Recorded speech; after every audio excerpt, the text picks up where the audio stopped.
Welcome to Fueling Conversations, a sport nutrition education network podcast with Dr. James Fleming. In today's episode, we're joined by Karen Sheriff, former head of healthcare at the Royal Ballet School and current executive director of Project Red D. Karen shares her journey developing a holistic healthcare system for elite young dancers and introduces Project Red D, an initiative focused on raising awareness around energy deficiency in dance. We explore the physical and mental pressures dancers face, the impact of aesthetic ideals, and how Red D builds on Red S to better address the unique challenges within the dance world. It's a powerful conversation about education, advocacy, and cultural change to support dancer health and well-being. Let's get into it. Hi, Karen. Thanks for joining us today. So really excited to have you here. Do you mind, as in a normal kind of structure of our podcast, just kind of introducing yourself, a little bit about your kind of career to date, and then we'll get straight into it. Yeah, thank you so much for having me, James. So my name's Karen Sheriff. My most recent role was being head of healthcare at the Royal Ballet School, where I was for 8 years. And there I had like the unique opportunity really to build an elite kind of academy style healthcare setup over the 8 years I was there. So I started kind of managing 1.5 people on one site, and then by the time I left, it was sort of a 28 people team across 2 sites. And that was for the elite young performers who are 11 to 19. So it was an incredible role and opportunity there. And I only very recently left a couple of months ago, and I'm now executive director of Project Red D, which is a new initiative, and it's a sister project to Project Red S, which you might have heard of, which is raising awareness and education about Reds in runners. And we're now doing this for dancers specifically. So it's just understanding that Reds is a critical issue and it affects dancers in lots of different ways, in injury and illness, in their psychological health. And so we want to bring together resources, education, support, conversations around cultural change that we want to just put a spotlight on that will improve outcomes for Reds in like the short term and long term, and just educate people. Kind of, it's an international endeavour all around the world who may know more or less about the condition, and how we can support a real quality of education and also research in the long term in that space. Oh, it's an exciting one, isn't it? Yeah, no, it's really it feels a little bit daunting, right? But it is, and I love it. But what's quite amazing is that I've got the opportunity to kind of grow something again, so which I didn't think I'd done, which I did at the Royal Ballet School, and now I've got that opportunity to kind of do that again in a really broad way, and I kind of love influencing health on that level, and now I get to do it on a kind of international level and use the contacts and my understanding of working with dancers, but kind of try and make it applicable to lots of different people, and showcase some of the excellent work that is being done in places that are more well-resourced, like the Royal Ballet School, but taking that and making it relevant to other places and support them in how they can do what they can do within whatever their resources they may have. I love that. We're definitely going to dig into that. That's one thing I want to put a good bit of time into. Can we go right back to kind of your specialism, and then how you got into the Royal Ballet space, and then how it went from this 1 or 2 people to your 20 plus, and then what that kind of looked like? So my foundation was a BSc degree in physiotherapy at St George's Medical School, and then I followed that 5 years later with a master's in advanced MSK sport and performance at King's. Around that, I worked in NHS, and I did some private work whilst I did my master's. And then I've worked in high performance environments. So I worked at Richmond Rugby Club for 7 years. I worked at the MCC cricket for a season, and also the complex trauma team at Headley Court. So I worked in the military as a civilian, Wow, which was an incredible role as well. And then I was doing a team lead sort of clinical role, and I saw a job advertised for the London 2012 and the opening and closing ceremonies for the Olympics and Paralympics. And I got the role, and that was being employed to look after the dancers, circus performers, and gymnasts who were part of all of those ceremonies. So it was an incredible experience. I just thought, this looks like a bit of fun. I'm going to leave like a really stable position to do that. And And I loved it. And then off the back of that, I got the job at the National Centre for Circus Arts for 3 years, where I was for 3 years, working with the degree programme based in London in Shoreditch. And then from there, I went from there to the Royal Ballet School. So that was my first sort of introduction to the performing arts. And then I got the job at the Royal Ballet School, which, yeah, was just an incredible. It must have been unbelievable to be around all these circus people and these young talented people. Because from an outside, I go to Cirque du Soleil every now and then, and it's like a Yeah. different world. And it's interesting. It's the first time I've kind of connected the dots, right, from how they are all kind of connected in some shape or form. I guess we'll dig into the dance space a little bit more. When you Yeah. got that job in the dancing school, what did it look like initially, and then how did it evolve into supporting the MDT? And then, yeah, can you just delve into that a little bit? Into the ballet school. Yeah, please. Yeah, so I got the role, and at the time I got the role, they'd had a head of healthcare, Fiona Sweeney, in for around about a year, 18 months before me, and she had been part of getting funding together Hmm. and putting a funding bid to say this, let's improve this. I mean, before I think her nursing was a receptionist with paracetamol in a drawer, literally.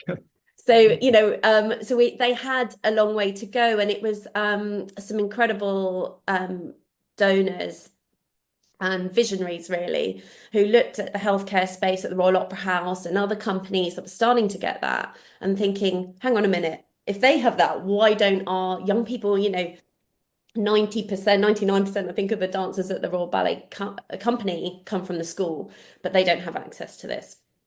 So we had the sort of money, and then I came in, and I was tasked to I suppose spend it in a really mindful way, but I had to like constantly feed back to donors, feed back to the executive leadership team, feed back to the governors on what we were doing, what I was building, justifying it, asking for more in spaces, then asking to restructure because it was sort of suddenly doing this, and I needed some leads underneath me to help manage that. So it was a constantly evolving process. So once I kind of set it up, and you're trying to raise the standard of care and processes, and then it was sort of like, okay, we've got this, we're gathering data, we're starting to see patterns, what can we try and influence? So then I was sort of thinking, I see research as a really important narrative for understanding and narrative for change. So then sort of putting in place some PhDs. So we worked with St Mary's, Niall McSweeney, doing a PhD around growth and maturation in our young people and young dancers to understand what that looks like and where is our injury risk. And then we are working with Queen Mary's University on one looking at psychological resilience in dancers. And then we have one in-house with Essex University looking at a PhD in microdosing with Jamie Harding. And like all of these things have just been like Yeah. wow moments for me in a way, because it changes industry, it changes our understanding. But I feel that the Royal Ballet School is in a privileged position in a way to set the standard. There is where dance is unique, and circus was exactly the same in this way. There's no national governing body in those spaces. So there's no one to be set the standard and be accountable to that standard. So your kind of world leading organizations and schools and companies really need to do that. And I think people who work in those spaces absolutely do that. So that was sort of what we were doing, and that's sort of where I've left it, hopefully. I love it. I think, would you be able to give us a bit of an insight for those that maybe not as aware of what Royal Ballet School does, kind of who are there, and then why is it, well, obviously it's important to have healthcare across anyone, but why is it particularly important in this group? Can you give us an indication of kind of typical training weeks, that kind of thing as well, if possible? So they are 11 to 19-year-olds. We have 11 to 16-year-olds at White Lodge in Richmond Park, and then your 16 to 19-year-olds at Covent Garden in the upper school. It's a full-time training program. They do that is boarding, so majority of students are boarding the whole time, and they have their academics there as well as their ballet, and then that will be interlinked. And it's 50% males and females, which sometimes people are Nice. surprised about. So it's evenly split. They have incredibly really high loads. So your younger years are probably doing 4 to 6 hours a day of dance training, and that will increase at your upper school to be 6 to 8 plus a day on top of your academics and a foundational degree that they do there. So in terms of load, mental load, Yeah. because these people are also, by the time they're 18, 19, they're looking for jobs. So they're auditioning, um, as well as perfecting what they're doing, and they're creative and they're choreographing and they're doing those sort of competitions, in-house sort of work. So yeah, it's a lot. They have a lot of load and they're incredibly passionate and driven and in that way. And excuse my ignorance, but I assume that the Royal Ballet School is one of the biggest in the UK and it has an international scope there as well, or is it all UK-based dance ballet specialists as well as, or yeah, can you give us a bit more on that? So they take them from 11. So the majority of the younger ones will be from the UK, but they do have them from international as well. So it's an open audition process that's then honed down. So the kind of way it feeds in, they have 9 associate centres around the UK, and there'll be a lot of students will dance associates, so they'll do their normal dance school within their local schools, and then they'll go once a week to the associates and get Royal Ballet School training. Nice. If they want to, they will then come to the auditions, and perhaps the teachers would suggest that that's a good path for them. So then you're kind of nurturing your grassroots talent from the UK, but of course it's a centre of excellence and it's one of the best schools in the world, so they attract international talent. So the competition does become higher through the years and through the process, and probably by upper school you're looking at about 50% international intake to 50% from White Lodge, around and about. It's interesting. It's interesting that you mentioned about mental resilience as well. And my only experience is my sister-in-law happens to be an opera singer, actually does some work at the Royal Opera House. And she was saying, I mean, the industry is, you're rejected more than you're accepted. And you have to, it's a really thick skin kind of space. And for young people, that can be quite challenging as well, can't it, I suppose? And I'm just thinking, I know I'm going off on a bit of a tangent here, but you're moving away from home, perhaps in these cases for 11-year-olds, and then in the hands of other people in a really exciting but challenging environment. Can you give us an indication of what some of the key challenges you've seen that these young people are faced with when they join the school? Yeah, I think it is around mostly moving away from home, and for some students who English might not be their first language, they're also then into a system where, if you come in year 10, then you're doing GCSE programs in a foreign language, as well as trying to find your friends, as well as keeping the standard, and you're there to dance. Obviously, it attracts a kind of perfectionist tendency students, so they can be quite hard on themselves. So the challenges around that, and then you've got maybe changes in the food, and that's from UK students too. So what your parents might make at home Yeah.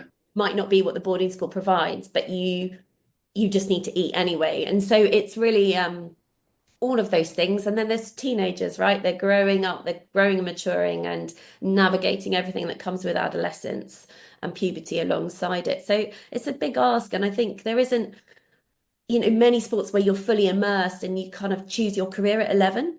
Yeah. It's quite a unique environment in that way. And but they, to offset that, the healthcare team, I think, does a lot of like great work there. So we have a psychologist, a mental health lead, a school counsellor who works as part of the healthcare team, and then a nurse at each site, and then who, alongside, of course, the boarding parents, they work really closely with them on pastoral support and giving psychological support and one-on-one support throughout, because it is tricky, so you need to offer those spaces, Yeah, make amazing. sure you get the students support. Can you give us an insight? I'm obviously going to lead on the nutrition now a little bit, but how did that evolve from day dot to where you are now? Kind of, what does a typical day look like for these ballet dancers? So day starts at, I'm trying to think now, 8:30 in the morning. So they'll have breakfast before that. So start at 8:30 in the morning. It's different. So White Lodge have a rolling program. So because of the spaces, so they'll either go into academics first and then ballet, or they'll do it the other way around, depending on that sort of rolling. At upper school, you're 8:30 till 10:30 doing academics. And then from 10:30 onwards for the rest of the day, you're in the studio doing dance. Wow. It's much more structured, but it does mean, at White Lodge, they are on site. So your breakfast is 7:30. You have breakfast, you're quickly changing. Of course, they've got to get their hair immaculate, you've got to be Course. ready. And then they'll have snacks, lunch in the dining hall, and afternoon snack, and then evening meal back in the again in the dining hall at upper school. It's a bit trickier, but breakfast is even earlier because they then need to go. First and second years are in Pimlico. They then need to get into school. And the third years are a bit closer, but they have to make their own food. So Pimlico get catering. They have to bring in lunch boxes though. And third years get an allowance and they have to kind of navigate cooking and food provision as well, alongside that. Wow, so quite complex in terms of managing that. Yeah. And I guess we're going to delve into the Red D space a little bit more, and that probably turns into that. So, do you have full-time nutritionists, chefs, and is it kind of buffet style, or is it more prescriptive to say, look, you've done this heavy load, or how does that look? So it is essentially the way food's set up mostly at the moment is for a boarding school. So obviously we came in after, okay, so ballet's been there about 100 years at the school before us. They're almost at their centenary. So Oh, nice. healthcare came in, 90 years in that journey, which is, when I think about it, that's a good way to sometimes think about how new this is to the space.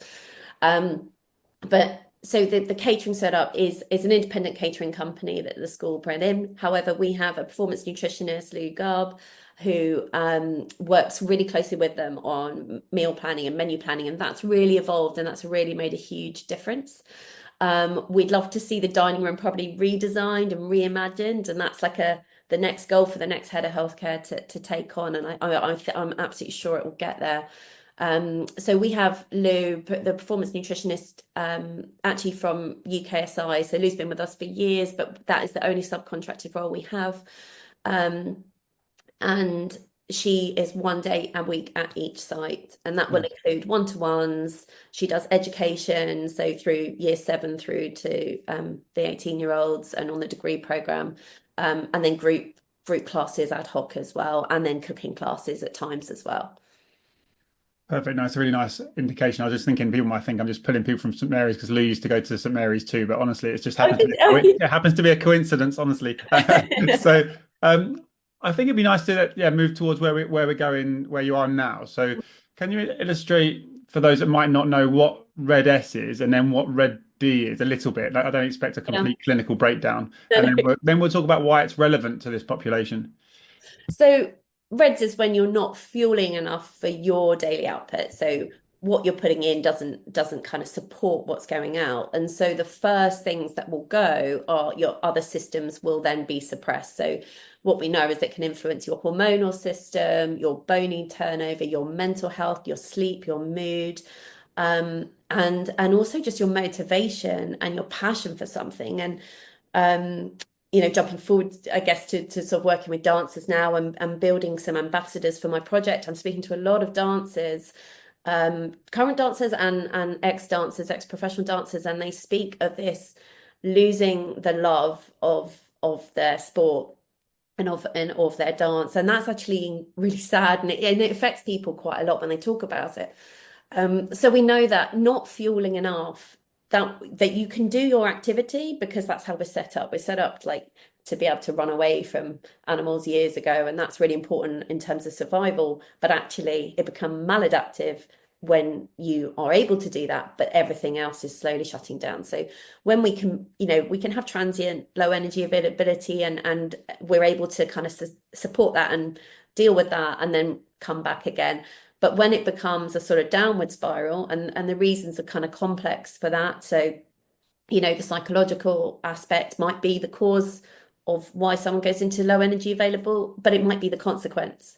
So having once it's identified that someone might be in that space, then having an MDT approach to it, which is what we did at school. I ran an clinic once a week at each site to make sure we're kind of covering all those aspects and what might be the drivers, how can we support somebody, what's going to work best for them at that point. In terms of, thanks, that's a really nice overview. In terms of dance, and again, aesthetic aspect of it, you mentioned about hair being perfect earlier. When you look at dancers, they're obviously lean. They have to be for the nature of what they're doing. How do you think that that can potentially feed the narrative around kind of getting it wrong, if you like? Yeah, I think we know that dancers are more at risk of disordered eating and eating disorders. Um, and it's a tricky space to be in, because they are so driven and often genetically predispositioned to be at that certain point. But we also know our dancers tend to be very late maturers. So you don't actually know what puberty looks like for you until it happens.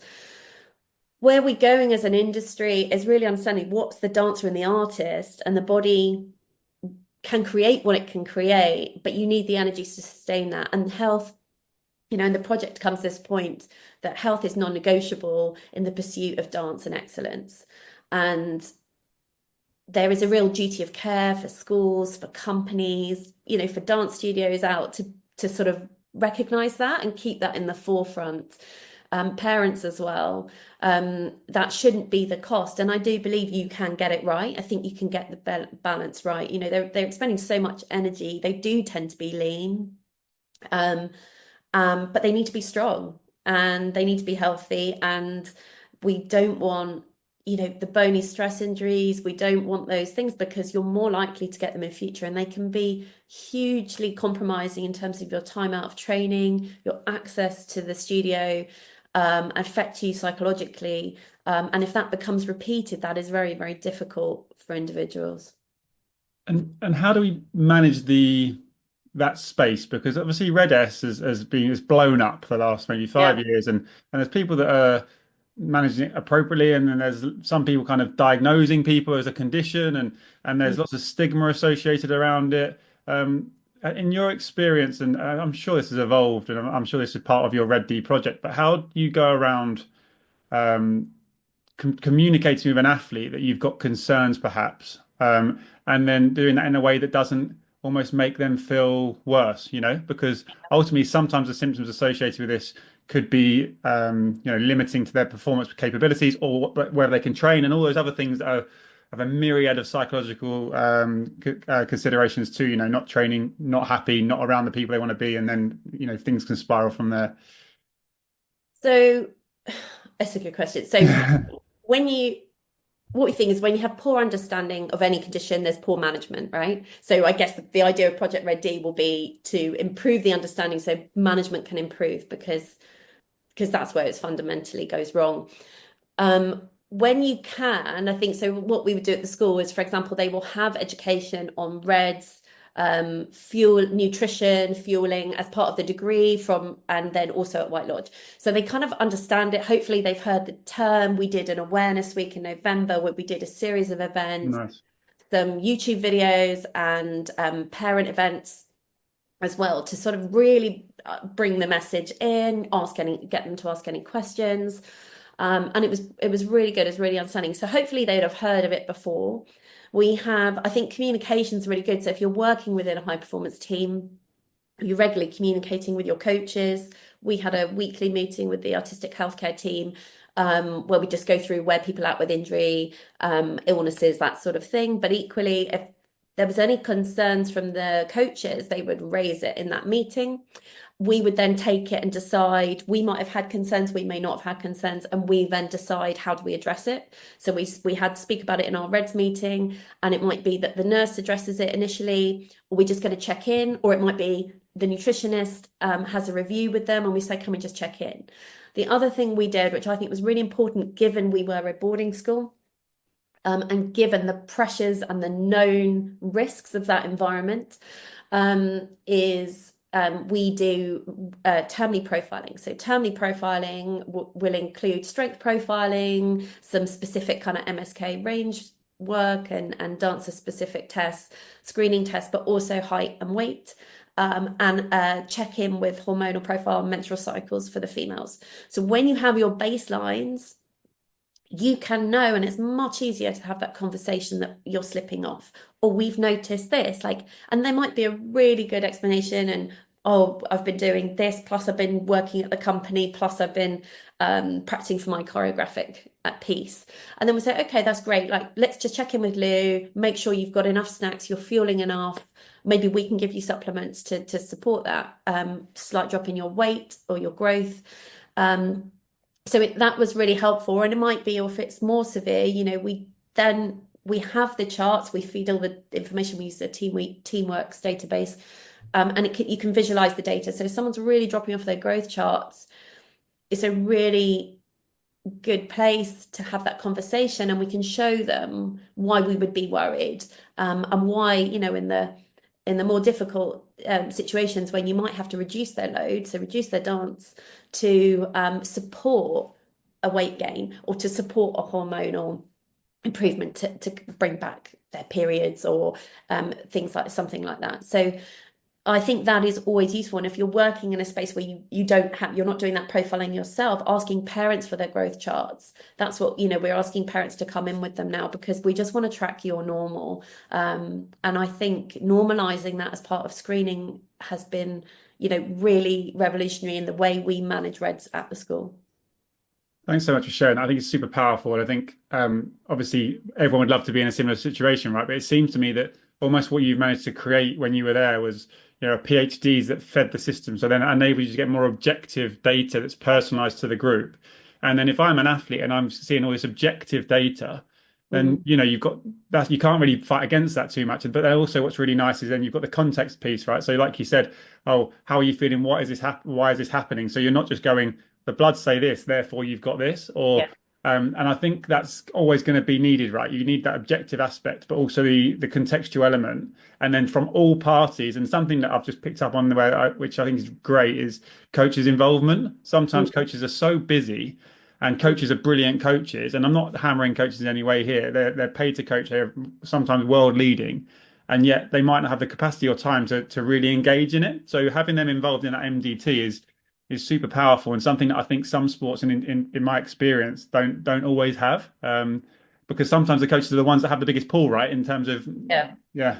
But they also have the best eye. They see them every day. Yeah. They can see nuances. They can see nuance in body shape changes, if they're concerned, but it might be just concentration. They're not picking something up as quickly. Their footwork's a bit off, their precision.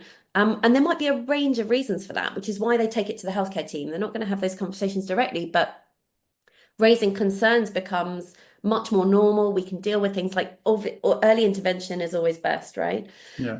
So just checking in with someone at why, like I said, could be a host of reasons. And REDS is a diagnosis of exclusion. So to your point earlier about people jumping in and maybe giving something a label when we don't know it is a label, we go through that process and we check, we'll do relevant sort of gynae scans and blood work and look at hydration, whatever it might be, look at other causes before just jumping in there. But it obviously is something that we know is pretty prevalent, either unintentional or intentional.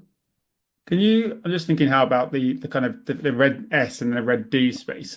So in red S, for those that might not be aware, there's a really nice categorization tool that enables us to see risk. So green, amber, and red in terms of, and there's some real nice guidelines in terms of some symptoms and factors that might mean that you're ready to play, or you might need more concentrated support. You've already alluded to earlier that some dancers can be ballet dancers can be late maturers. So does that REDS cat not quite fit the space? Is that one of the driving forces or thought process behind your Red D work? Yeah, we use it for education, of course, and we use it when we're trying to talk to them about what it is and explain it, because it's really beautifully explained, and those diagrams are great because they're like, this is how multi-system it is. And we also teach, by the way, the next generation of teachers. So nice. They have a great understanding of that. But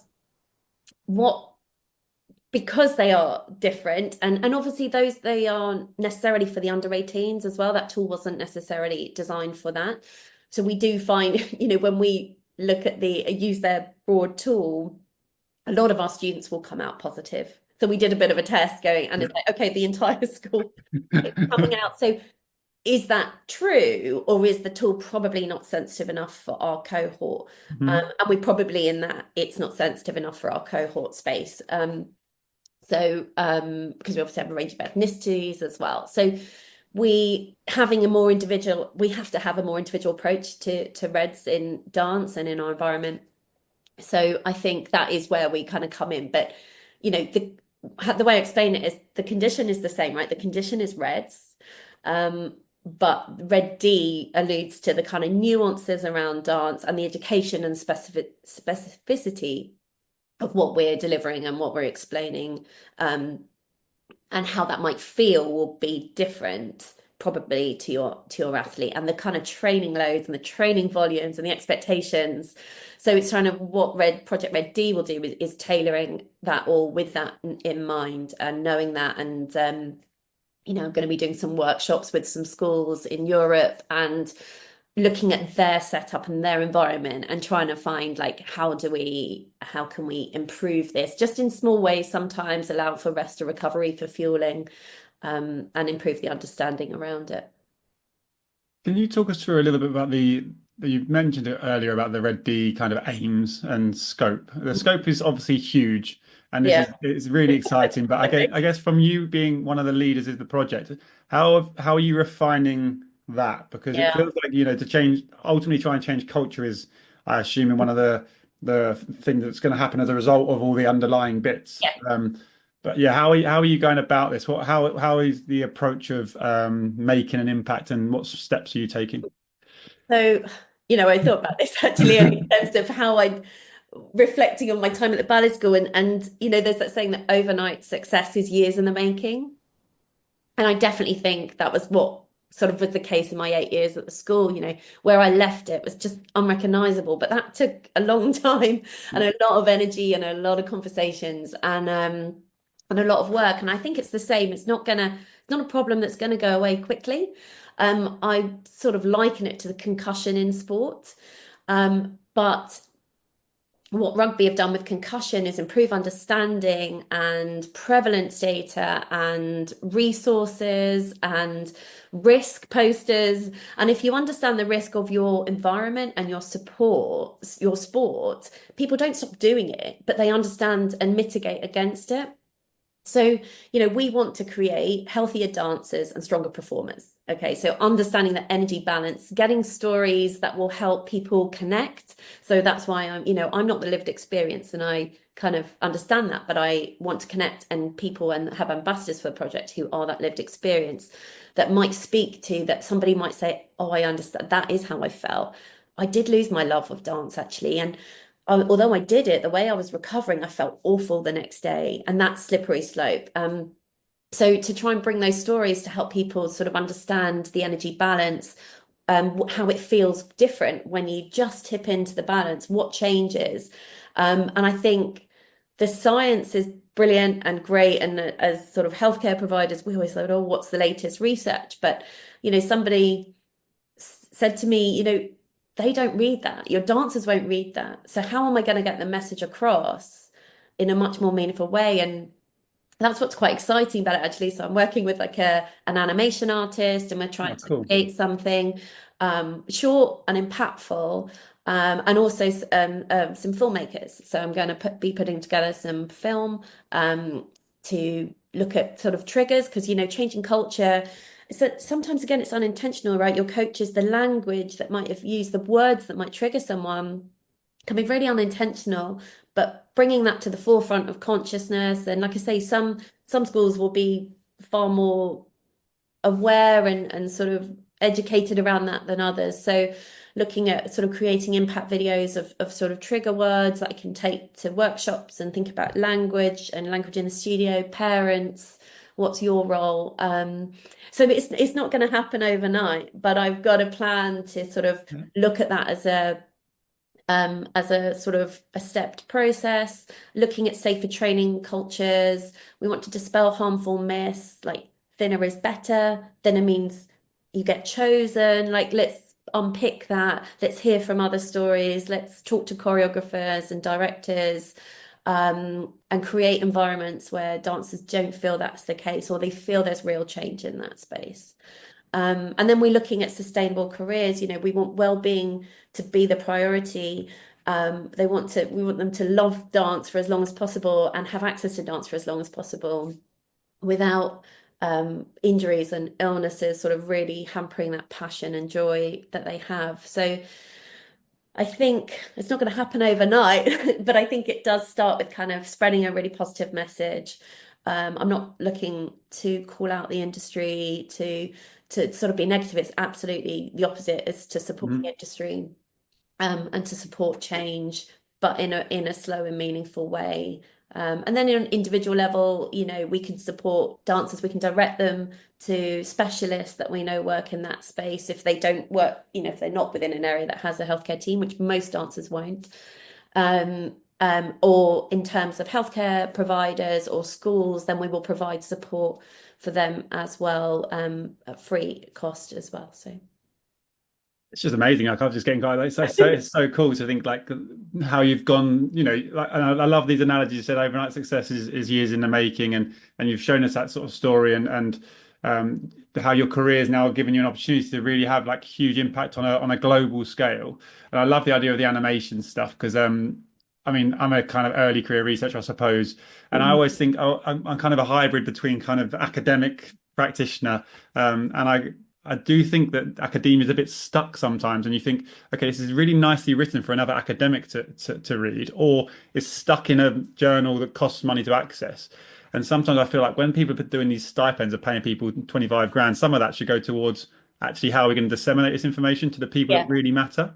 yeah, And I love, and it's something that's come out recently on body composition from Sport Ireland is a paper, is an animation on more than just a number, because often you do your skin folds and you get your numbers, yeah. and really powerful, like 2-3 minute clip. That's exactly what you were mentioning, talking about people that have had lived experiences. And that for me is probably more impactful than reading 3 or 4 different journals, right? So yeah, it's super exciting. I guess where can people where will people be able to find any of the information or support available when it all gets going? So it's redD.com.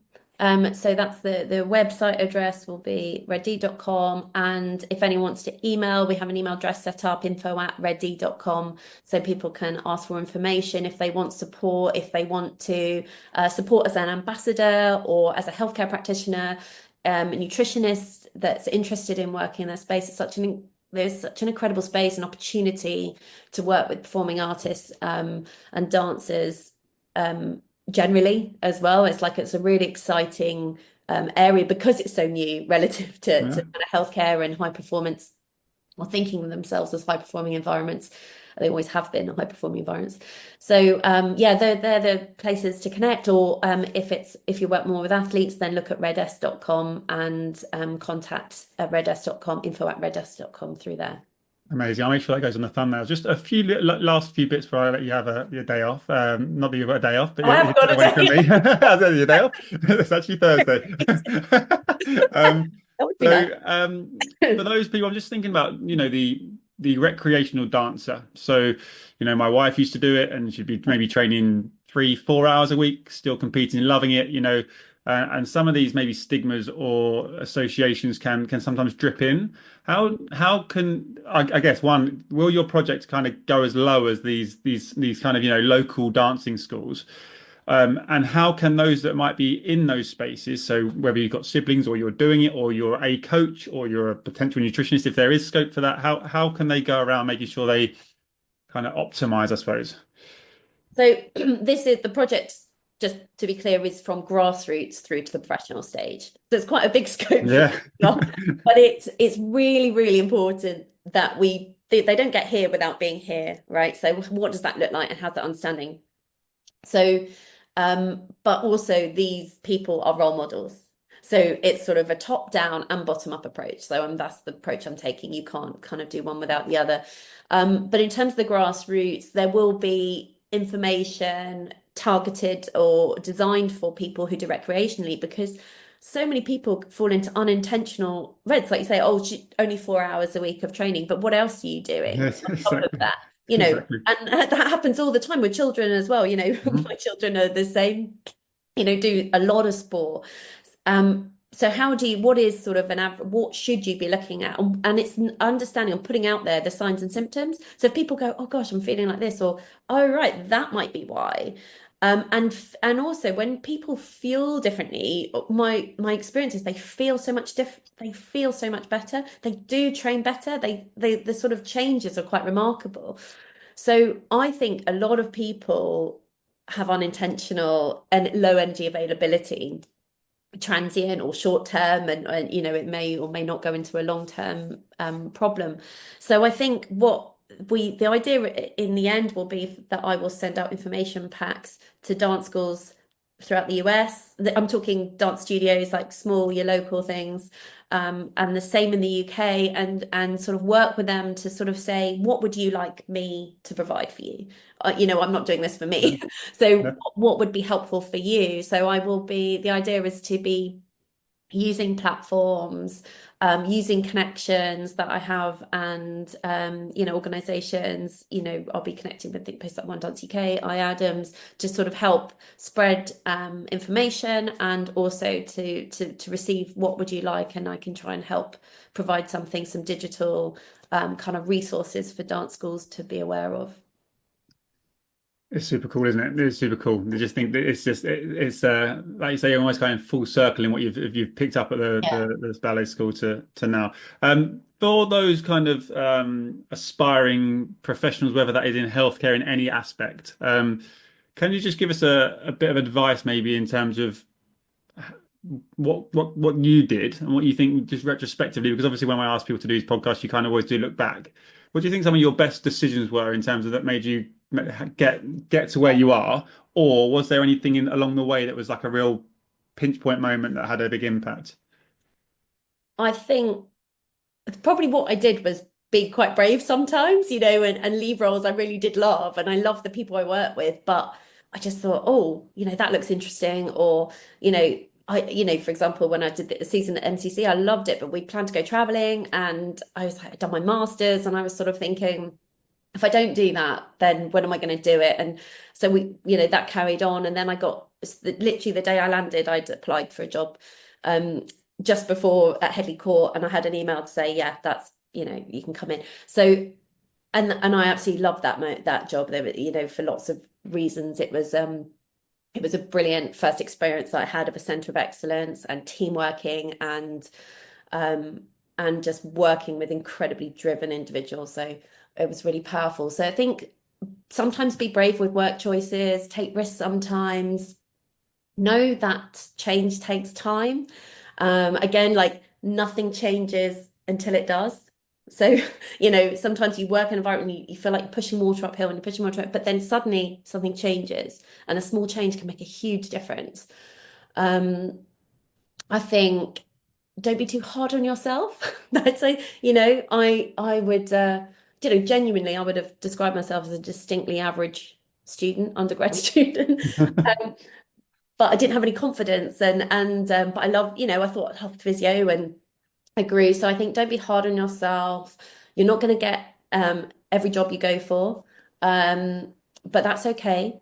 And when you're in a role, be willing to kind of respectfully challenge norms, understand people's viewpoints. So get into the environment, kind of take stock, know that you need to speak to people differently, but listen, be a really good listener, and then sort of gently kind of think, okay, what can I do that's not going to feel really difficult for them, but bring them on that journey is also really important. And something I've learned, that if you kind of get buy-in from the beginning of your idea, it's not quite so scary, and sort of small changes there. I was sort of coaching someone who was finding something difficult, and I said, but the fact that you're sitting down with the director in your role would never have happened before.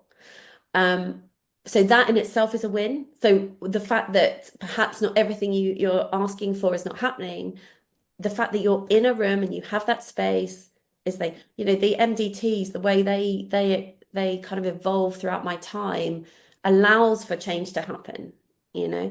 So and the other thing I would say is if people were trying to just as a practical tip is practice interview skilling. Practice interviews. It's really difficult and it is a skill, but it is something you can do. So, I was getting coaching somebody else going for a role and I said, you know, try and keep answers to around 2 minutes. Have a stop clock, be with someone and just cut yourself off every time. And interviews are a technique. So that's something people can practice and refine and play off someone else. But you don't get every role, but that's okay. There'll be other roles. And that what you would have learned something from that. So good. Yeah, such nice insights there. I think the ones that key for me, yeah, the nothing changes until it does. That's powerful, right? And we're not saying to people just to leave it and something that's secure and not be able to pay your rent, but also sometimes you've got to make a change. And then the idea about making small changes, right? I think you come out from an academic space, and I'm teaching people lots of information, or they're going away and being insightful and doing lots of reading. You come out and you think you've got so much.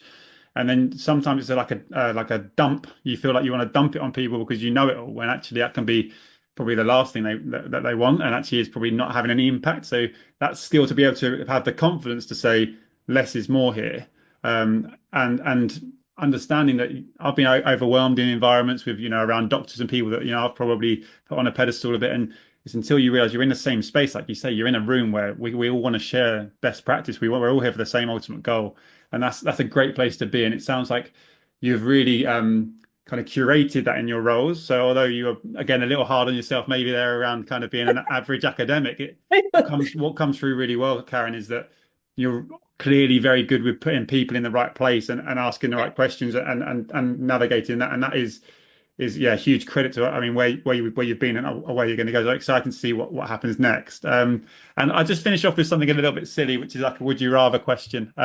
We could talk all day about lots of other things. We could probably have a whole session on career insights, but yeah, I really appreciate the help and the time. Final question, food related, sweet or savory? Do you know what? Definitely savory. Oh, really? God. Yeah. Okay. I get it. Um, Yeah. I and know. Special. what would you go to be? Would you the person that goes for a starter instead of a dessert then? Yeah, I think I would. I would, but I would like always try and fit in the dessert as well. Yeah, nice. Yeah. Always But space, always space. yeah. Yeah, But yeah, I do like a bit of chocolate, but I would definitely be, I think go, savory kind of person. Yeah, nice, nice, nice. yeah, go for the crisps.